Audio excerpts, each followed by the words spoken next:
Hi everyone! So, magandang tanghali sa lahat. So, andito ako ngayon sa likod ng bahay kasi mangunguha ako ng lupa. So, dito sa part na to ay dito tinatambak yung mga nalalantang mga pagkain or yung ibang yung mga basura na mga patay na dahon and tsaka yung mga karton dito na silusunog and kaya nagiging ganito yung kulay ng lupa. So, nagbabakasakali ako na baka itong lupa dito ay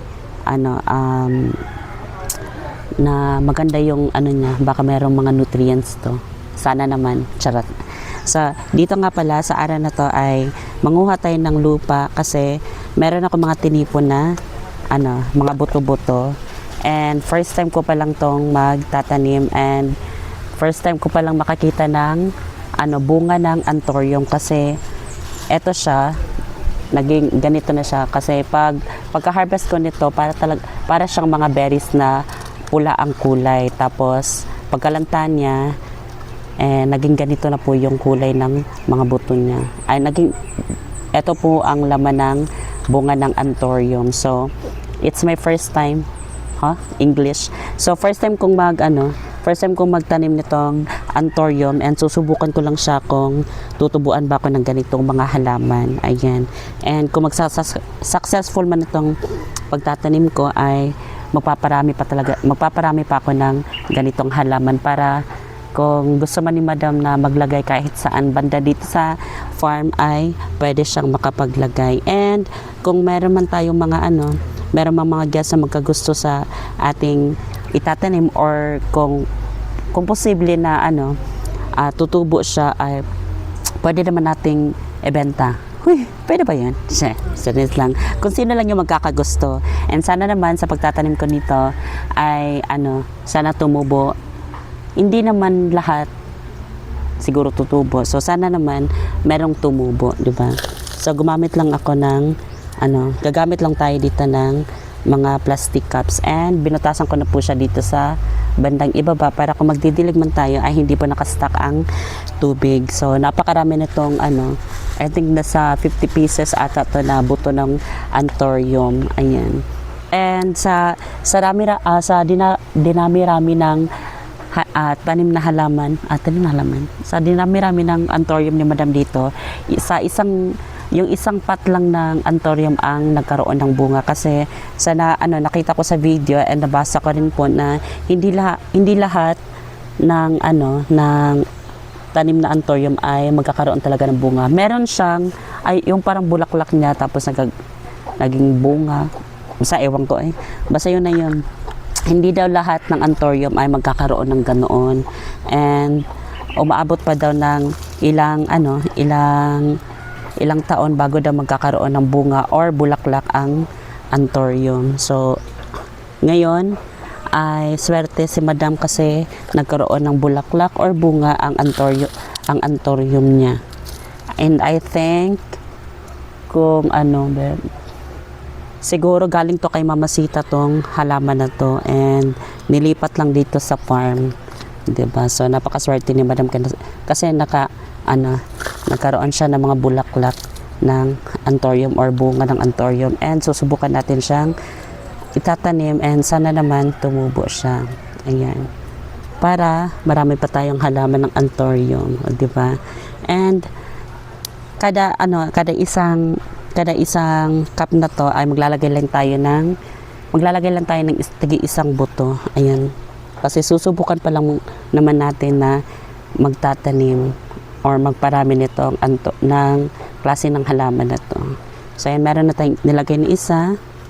Ayan. And konti lang din naman tong mga plastic cups na gagamitin. Kasi magta-try lang naman tayo. Ayan. So, yung ibang mga kasama natin ay andun sa taas. Busy sila sa pagbabalot ng lumpia para sa lulutuing handa sa birthday ni Sir Argel. And sa oras na to ay umuwi muna si Sir Argel dun sa kanila kasi din siya. I think pagluluto din siya ng konti doon sa kanila para makapag-celebrate din naman yung family niya sa birthday niya, di ba? So thank you so much po sa lahat ng mga nag-share ng blessings kay Sir Argel kasi hindi po lahat ng hindi po talaga lahat, hindi po lahat nabibigyan ng blessing. So, napaka-blessed namin kasi sa grupo na to ay meron nagbibigay sa amin kung meron man nagse-celebrate sa amin ng birthday dito. So, thank you so much po sa inyong lahat. Ayan. And kay Ate A naman, Ate A, thank you so much for sharing your blessings. Ayan. Para na rin kay para na rin sa binigay mong pera pang bili ng gamot para kay Ponpon. So, ang update natin kay Ponpon ay lumalaban pa rin siya, and sana maging okay na yung pakiramdam niya and makalakad na siya and magkaroon na siya ulit ng lakas para makalakad siya. So, ayan. Tigi-isang buto lang yung ilalagay natin, ha. Ayan. And sana naman tumubo itong lahat ng aking itatanim.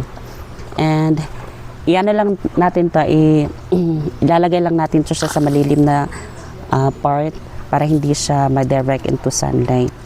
Kasi hindi pa naman to hindi pa naman siya tumubo. So papatubuin pa lang natin. And saka na natin siya ilalabas o i-direct sa sunlight. Ay hindi naman totally direct to sunlight. Yung parang yung masisinagan lang siya ng araw. Kung meron na siyang tumubo. Ayan. Magbibilang lang tayo ng ilang araw, kung mga ilang araw ba siya bago siya tumubo. Ayan. And ito na.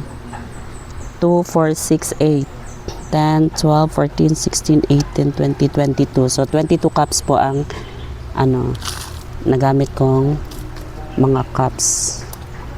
Ayan. Lagay-lagay muna tayo tig-isa. Tapos etong etong sobra na mga buto ay itatago lang natin para kung walang talagang tutubo, edi magta-try din na tayo ulit. Pero yung ibang klaseng lupa naman, baka doon sa dulo na lupa or dito sa garden tsaka siya tutubo. Ayan. Ayan, stay tuned kasi continue pa ako sa paglalagay ng lupa and paglalagay ng mga buto.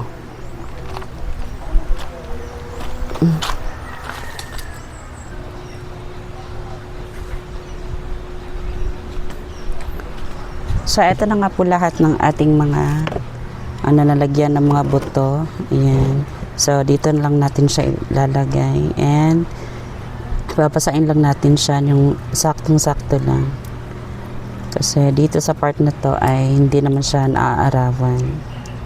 Ayan. So, lalagyan natin siya dito ng mga ilang araw and i-check lang natin siya everyday kung meron bang tutubo. Ayan. Sana naman meron tutubo. Kahit mga kahit mga 10.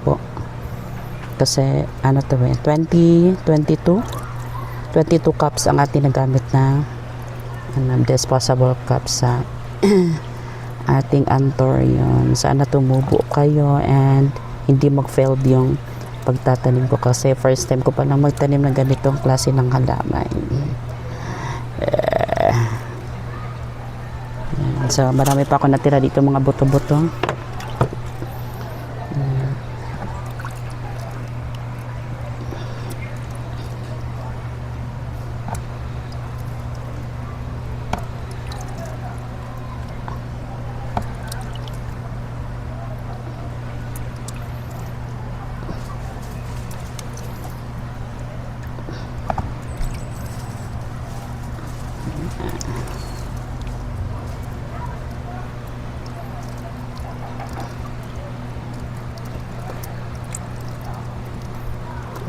Tcharan! Tapos na. So mag-aantay na lang tayo ng ilang days kung meron ba talagang tumuba sa ating mga tinanim. Di ba?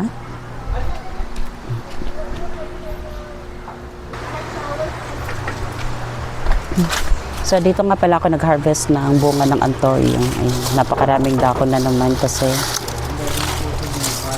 tiglalagas na naman ng mga dahon. So ito po yung dahon ng balete. Hindi ko lang alam. So, eto siya. Dito ako nag-harvest. Tapos, ito yung dahon ng Anthurium. Ayan. So, isang lang dito, bulaklak or, di ko lang alam kung anong tawag dito, bulaklak or bunga niya. Ayan. So, wala na po siyang bunga. Nalanta na po siya. And marami pong ganito na ano.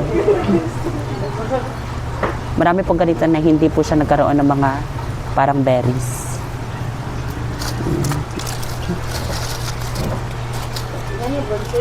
Diba? For Angelica's 80th birthday. Ayan, marami pa ditong klase ng ganito. Ayan. So, meron din ganito. Ayan. I think isa itong indoor plant. Yan, ito. O, diba? Kaso nga lang nagbubutas-butas yung mga dahon niya. And dito naman meron din mga umusbong. Kaso nga lang, hindi siya tulad nung isa na talaga. Yung parang berry talaga yung umuusbong na bunga niya.